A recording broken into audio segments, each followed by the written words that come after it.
So the next one we have here, just what's the best beer experience? Best beer experience actually just happened. So over this spring break, we took a little trip up to Asheville, and in the Asheville area, Sierra Nevada has a big brewery.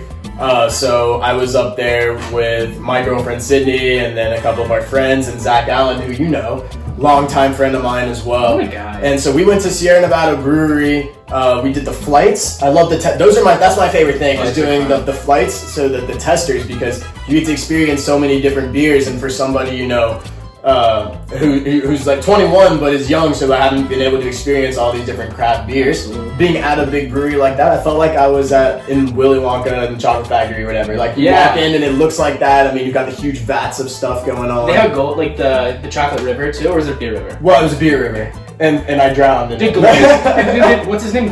Columbus Gloop? Columbus fall in? Yeah, Columbus Gloop fell in. Zach and I were doing the tasters, the flights.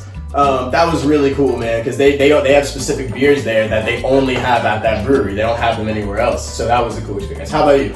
So yeah, you just mentioned Zach. He's a fellow Cock, USC up in Columbia, South Carolina. So we've got a bunch of good breweries up there too. It's really becoming more popular. I'd say one of my favorites is River Rat Brewery. He loves that. He loves that one. Yeah. I mean, he's a fellow Cock. So I've heard great know about River Rat Brewery. And then Columbia Craft is really good. Lots of good IPAs, which I'm just a huge fan of.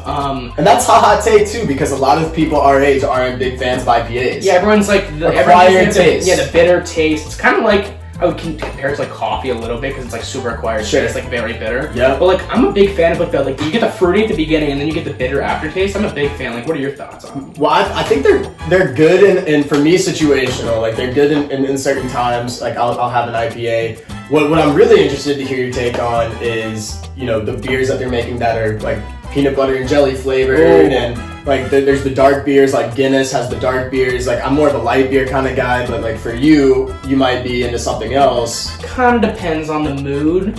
I mean, like there's a time and place for a dark beer. I also heard in Ireland they serve Guinness warm, like room temperature, which is kind of weird. But does it go down easier? Or I have no idea. Like I have no idea, but like I can't imagine like a warm beer. But I'm a big fan of a dark beer every now and then. You can't drink too many of them though. No, because they get really heavy. But I did have a peanut butter beer the other day, and it was really, really good. Really? Yeah, and there's also this one. It's from Holy City Brewing. Love Holy City. Yeah. Shout out Holy City Brewing. Yeah, sponsor us here in Charleston. We love it. We love you guys. We love all the work that you're doing. Big fans. Yes, I mean you produce beer, so I mean, come on. How can you not like it? But yeah, they have it's called Pluff Mud Porter. It's like an oatmeal chocolatey one. Okay. That one's really good. It's like dark as night, but it's super, super good. And so I know that we have really good breweries here. You guys have them up in Columbia, up in the mountains of Western North Carolina. But from somebody who's in Miami most of the year, I haven't really been able to explore much of a brewery scene. I honestly don't know if there's a brewery scene. So if you guys know and you want to drop it in the comments, or shoot me a text of any good things that I should try down in Miami, always open to trying new things. So, you know. Yeah, when this is all over, we might have to just go across country and take a brewery tour. A brewery tour would be amazing. They have the shuttle tours, the free shuttle tours. The like beer around the city. I know they have them here in Charleston. I've never done the one here in Charleston. Oh, okay. No, I was planning on it, and then coronavirus happened. happened. And then they're really interrupting my beer drinking. So you guys can chalk that. We've still been able to do that. Just we haven't been able to go on the tour.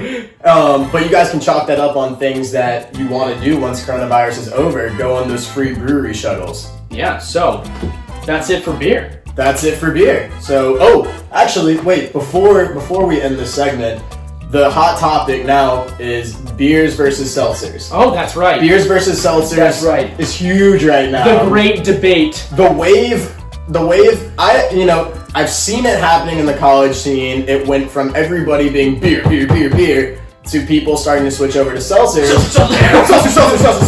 And it's just a more enjoyable experience, I think, on a hot day. Yeah, you get the fruity, and especially like there's like so many people that don't even like beer, they can just have a seltzer in their hand. Yeah. And they're like 90 calories, which is like the lowest alcohol can go. Cause like it's made with like malt liquor, I think, or some sort of malt rice liquor. Yeah, something like that. And they're like 90 calories. Don't get the sugary ones. Corona Refrescas, no, no. We made that mistake one time, so definitely stay away from the sugary ones. Yeah, Bud You'll Light regret it. Seltzer. Are you a White Claw man or a Bud Seltzer? I'll be honest with you. At the beginning, it was White Claw, but then me and you had the Bud Light Seltzer together, and that changed my experience for sure. Bud Light Seltzer is a game changer. Big fan. Yeah, they're pretty good. I had trouble cheating on White Claw like that, but I don't think I'm turning back. Yeah. Yeah. So now, that's it for beer.